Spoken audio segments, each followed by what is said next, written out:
एक सपने की चिंगारी राजस्थान के थार रेगिस्तान के किनारे बसे एक छोटे से गांव सुनहरा में, जहां रेत के टीलों पर सूरज की किरणें सुनहरी चमक बिखेरती थीं।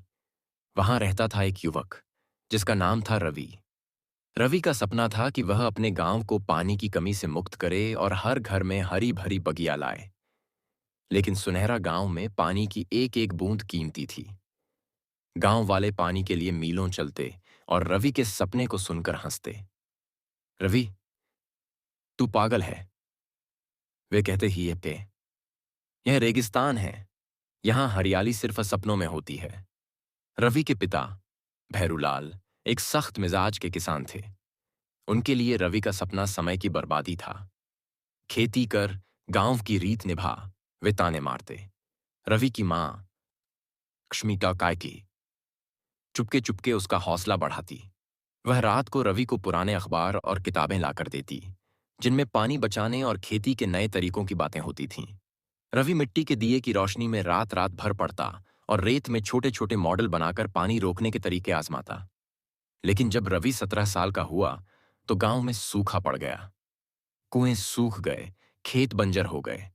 गांव वालों ने रवि को ताने मारे, तेरे सपने अब क्या करेंगे, यह रेगिस्तान सब कुछ निगल लेगा।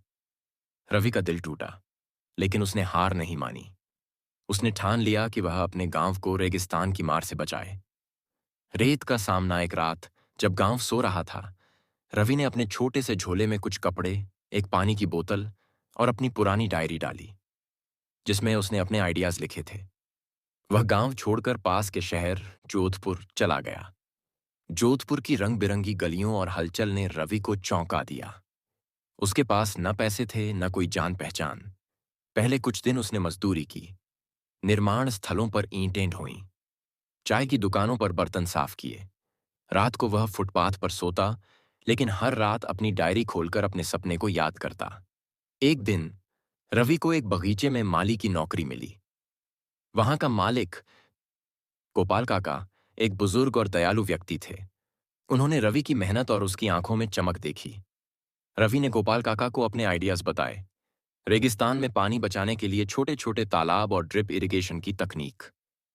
गोपाल काका ने हंसकर कहा, लड़के, तेरा जुनून मुझे पसंद है, चल मैं तुझे एक मौका देता हूं। उन्होंने रवि को अपने बगीचे में प्रयोग करने की इजाजत दी। रवि ने दिन रात मेहनत की। उसने पुराने टायरों और मिट्टी से छोटे छोटे तालाब बनाए, जो बारिश का पानी रोकते थे। उसने ड्रिप इरिगेशन का सस्ता मॉडल बनाया, जो पौधों को कम पानी में जिंदा रखता था।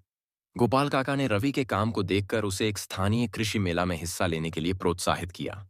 मोड़, एक नई रोशनी जोधपुर में हर साल लगने वाले कृषि मेले में रवि अपने छोटे से मॉडल के साथ पहुंचा।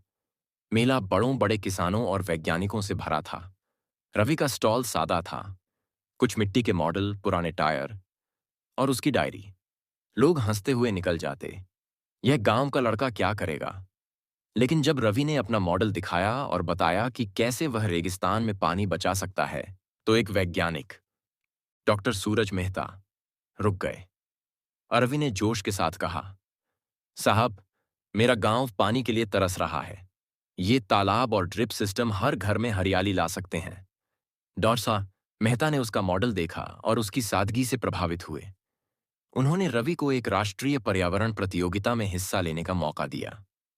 रवि के पास दिल्ली जाने के पैसे नहीं थे, लेकिन गोपाल काका ने अपनी जमा पूंजी से उसका टिकट कटवाया और कहा, जा बेटा, अपने गांव का नाम रोशन कर। सपनों की जीत दिल्ली के मंच पर रवि थोड़ा डरा हुआ था। वहां बड़े बड़े शहरों के लोग थे, जिनके पास चमकदार प्रेजेंटेशन और महंगे मॉडल थे। रवि ने अपने सादे कपड़ों में मंच पर कदम रखा और अपनी कहानी सुनाई। मैं एक रेगिस्तानी गांव से हूं, जहां पानी एक सपना है, लेकिन मैंने सीखा कि सपनों को सच करने के लिए पैसों से ज्यादा हिम्मत चाहिए।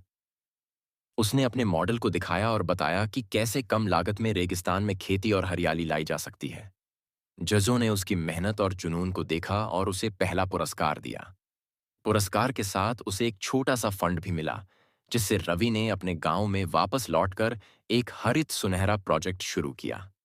उसने गांव में छोटे छोटे तालाब बनाए, ड्रिप इरिगेशन सिस्टम लगाए और गांव वालों को सिखाया कि कैसे कम पानी में खेती की जा सकती है। गांव का नया चेहरा 5 साल बाद सुनहरा गांव बदल गया। जहां पहले रेत के सिवा कुछ नहीं था, वहां अब छोटी छोटी बगियाएं थीं। गांव वाले अब रवि को पानी वाला भैया कहते। रवि ने एक प्रशिक्षण केंद्र भी खोला, जहां वह युवाओं को सतत खेती और पानी बचाने की तकनीक सिखाता। एक दिन उसके पिता भैरूलाल प्रशिक्षण केंद्र आए। उनकी आंखों में पछतावा था। बेटा, मैंने तुझे गलत समझा। तूने तो रेगिस्तान में चमत्कार कर दिया, उन्होंने कहा।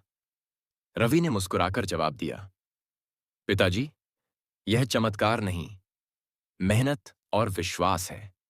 जीवन की सीखरवी की कहानी हमें सिखाती है कि सपने कितने भी बड़े हों, अगर दिल में जुनून और मेहनत का जज्बा हो, तो कोई भी रेगिस्तान हरियाली में बदल सकता है। उसने दिखाया कि हिम्मत, क्षमा और समाज को बदलने की इच्छा एक इंसान को कितना ताकतवर बना सकती है। रवि ने न केवल अपने गांव को बदला, बल्कि सैकड़ों लोगों को प्रेरित किया कि वे अपने सपनों को हकीकत बनाएं। मोरल: अगर दिल में सच्ची लगन हो और मेहनत का इरादा, तो कोई भी सपना हकीकत में बदल सकता है।